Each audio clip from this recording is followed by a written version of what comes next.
Attention marketers! Get ready to transform your advertising strategies with Big Eye's new 2024 national research study, Retail Revolution. This in-depth report explores the rapidly changing retail landscape.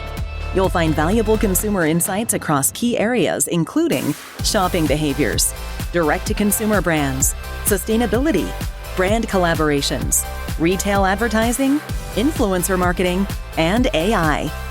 To download your free copy of Big Eye's Retail Revolution, go to bigeyeagency.com/retail-revolution.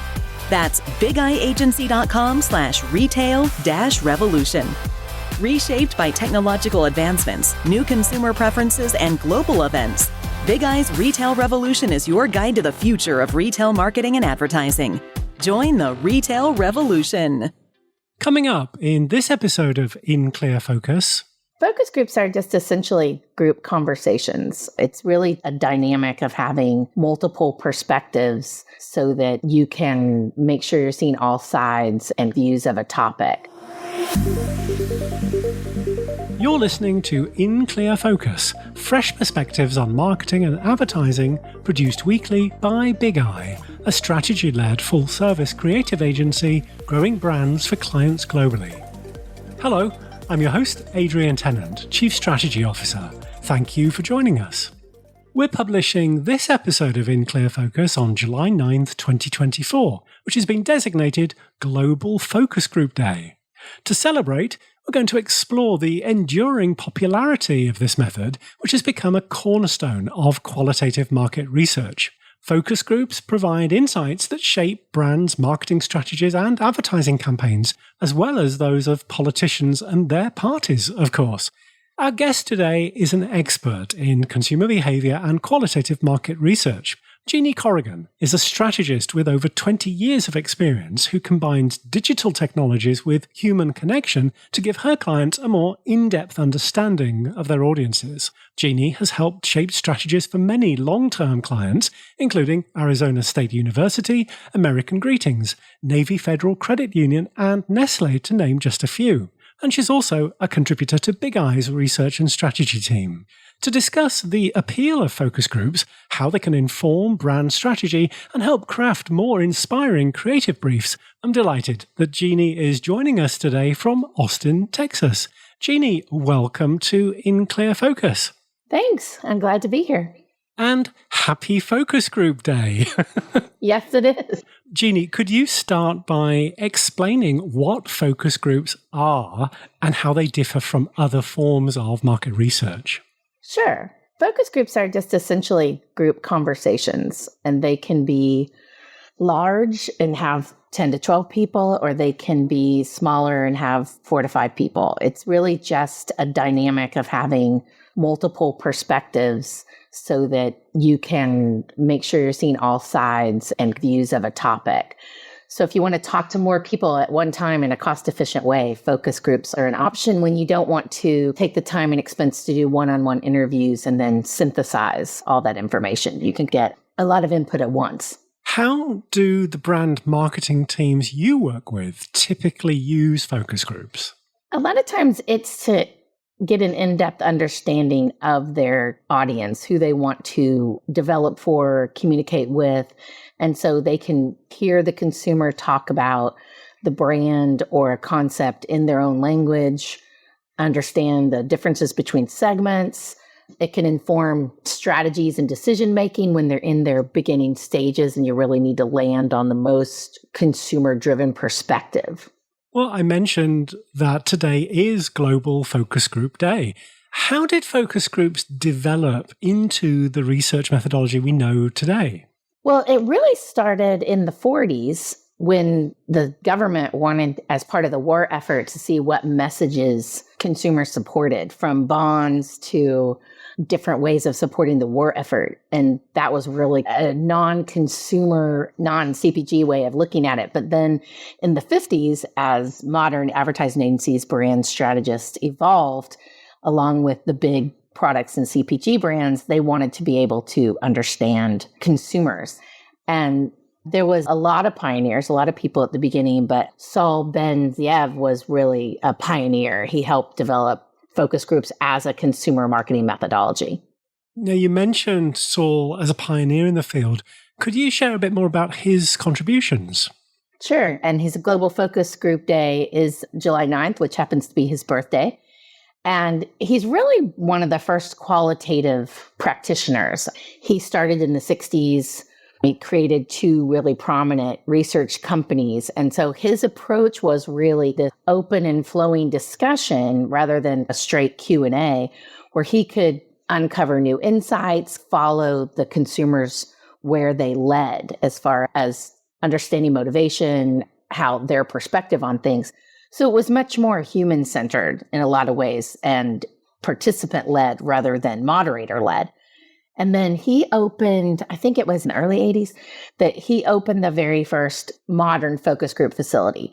So they had recruiting, they hosted the focus groups, where it was once in kind of a really boring, not very comfortable focus group room with a really poor audio, poor viewing for the clients. He took it forward past kind of that utilitarian outcome-based look and said, if the participants are more comfortable, they're going to share more, they're going to, connect more.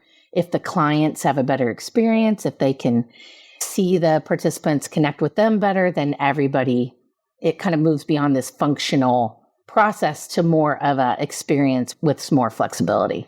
Let's talk about the process of planning and conducting focus groups. Jeanne, as the lead qualitative researcher at Mosaic Insights Group, what are the typical steps involved?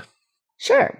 Well, typically, once the client and people who need the research will determine who they might want to get points of view from, they go through a review process or a proposal process. And that's based on either a brief or set objectives about what you want to learn. And then the researcher comes back and determines the correct methodology. If focus groups is the best methodology, then you go forward with that. Talk about the approach. You can do focus groups in facility. You can do them in more non-traditional places. You can have it be different sorts of formats. So you have to determine the structure, who you want to talk to, develop that profile, and then you have a screener that you typically work with a recruiter, a professional recruiter who finds the people to be in the focus group that qualify based on your specs. Although these days, a lot of clients have lists. A lot of customers have their own customer lists, and that validates they know that person has purchased or that person has interacted with them. So you can do it either way. You create a discussion guide where you outline the topics based on the outcomes and the insights that you need. You select the participants, and then you have the groups, you have the conversations, and depending on if there's different segments, different age or gender breaks, you then create a report based on the best kind of synthesis of those insights. Great. What are some of the most surprising or impactful insights you've gathered from focus groups? Oh my gosh, that's a big question. I would say the things that really stick out in mind, one is way back earlier in my career, but we were doing a series of focus group discussions with a major lingerie brand customers. And this lingerie brand was very much about making an impact and having it be sexy and different kind of occasion to wear the lingeries that were more expensive. But the women really told us they needed every day. They wanted full coverage. They wanted to feel good in their everyday lingerie, but they didn't need it to be, kind of va-va-voom all the time. And so we took that direction and made recommendations. And when that product launched, it was the most successful launch of any product in that company's history. So that was great. And really, it just spoke to how you think the inside of a thought process, and you really need to go out to the source and understand how they use your products, how they think about it, and what they need. And then, let me see, another one would be, I did a lot of Gen Z work last year. And it was just serendipitous. I had 3 different clients in 3 different sectors that wanted to understand this emerging important generation. And there's a lot of beliefs about Gen Z. And I fell in love with them. They are bright and funny. And to me, they work hard. They have to, because the world is a little stacked against them. And I found them to be very smart, very practical. And I was really glad I got to know them on multiple fronts so I could get a kind of a 360 view. Love that. Well, on this podcast, we track the influence of technology on brand marketing and advertising. How have you seen the practice of conducting focus groups change over the course of your career? Well, I think the biggest thing is technology, of course, as you've talked about, is just the tools that we have and the alternatives to have group discussions or have different consumer interactions without having it to be this somewhat artificial interaction point where you're in a room and you're not really in their lives. And what's happening now is that you can do some things online that track behavior. And then you can go in and have a conversation based on what you learned while integrated into the consumer's everyday life. There's a lot of acceptance of remote technologies. And so focus groups happen now on Zoom, on different platforms, because that allows you to meet the consumer where they are. They're in their home typically or in their work. They can be geographically spread out without having the cost and time expense of going all over the country. And you can find harder to find audiences because you don't have to focus on a single market or a single area of a city. So it's really allowed us to find more ways to accurately understand behavior, how consumers make decisions, and then open that conversation up to get the why and to really understand once that consumer is aware of what they do to talk about where that goes from there. Priscilla McKinney of Little Bird Marketing was recently a guest on In Clear Focus discussing her book, Collaboration is the New Competition. She talked about the impact that COVID-19 had on in-person focus groups and the facilities where they're conducted. Jeanne, have you seen any lingering changes in how your clients ask you to approach qualitative research? Absolutely. Absolutely. The pandemic was a seismic shift in qualitative research because at a certain time, there was a belief that you had to go in person out in the markets and have these conversations in a focus group facility.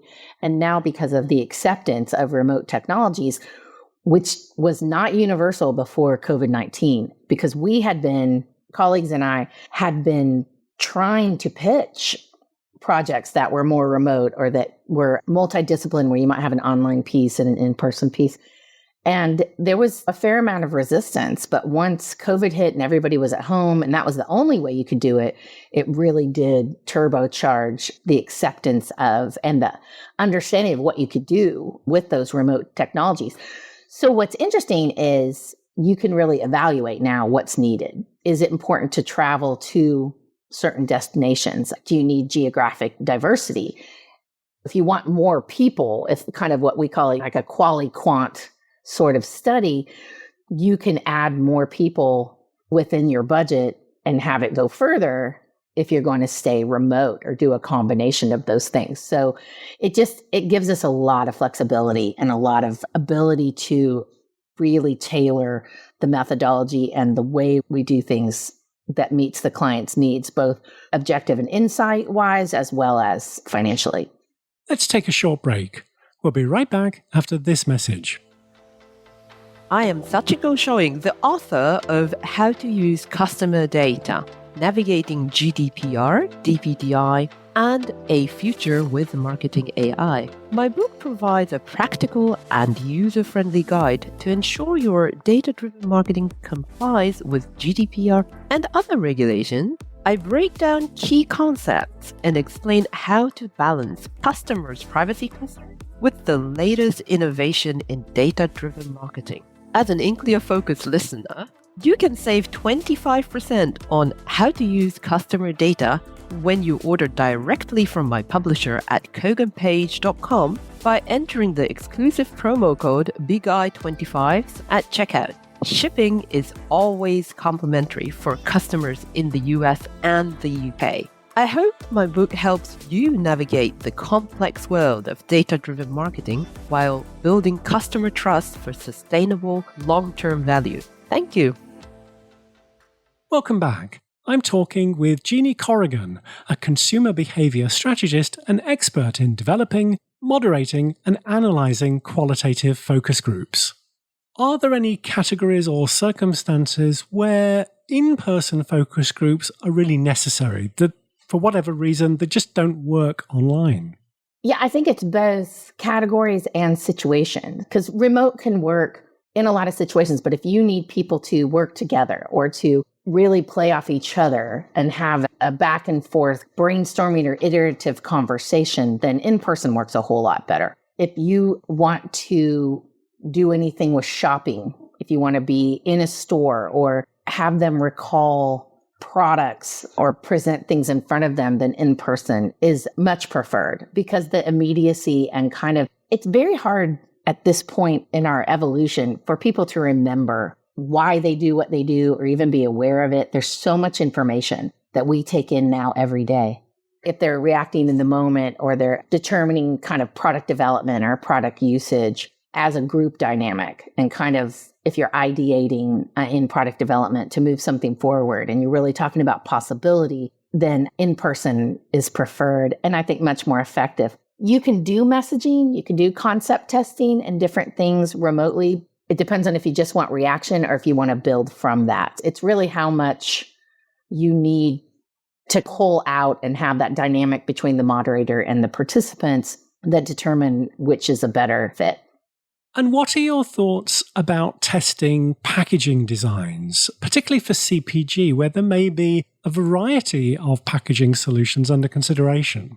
I'm thinking of the packaging studies I've done, and when there are multiple iterations that, you might have Tyvek prototypes that you're showing and you want to have it be in their hand and you can't create unlimited amounts and send them into people's homes, then yes, in person is a better way to have that interaction and that real world understanding of how they use it, how it fits their needs, especially if there's some nuance between concept A and concept B. Those are a little bit harder to suss out in a remote environment. And so if you have them interacting with product and you're watching them and watching the facial expressions, the body language, the conversations participants have with each other, then that's something you can only do in person. Great, thank you. Some critics argue that focus groups can sometimes lead to groupthink, or that participants might not always express their true opinions. Jeanne, are these criticisms valid? Oh, sometimes, sure. I think that it depends on the situation, but you can definitely take steps to minimize that. I have found, though, I'll tell you over time, over the past 20 years, the younger generations are much more used to sharing their opinions unfiltered.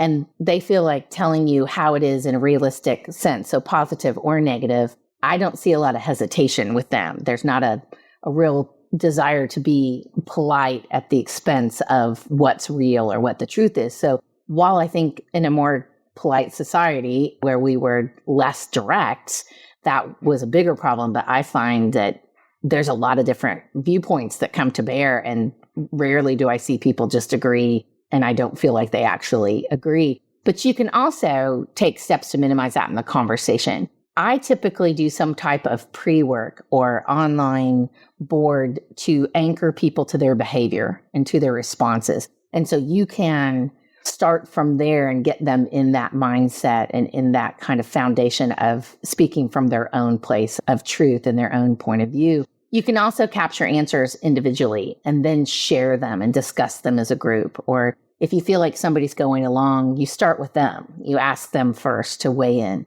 and then move through and end with the person who has the strongest absolute opinion. So there's certainly ways to moderate that and keep things true to the individual.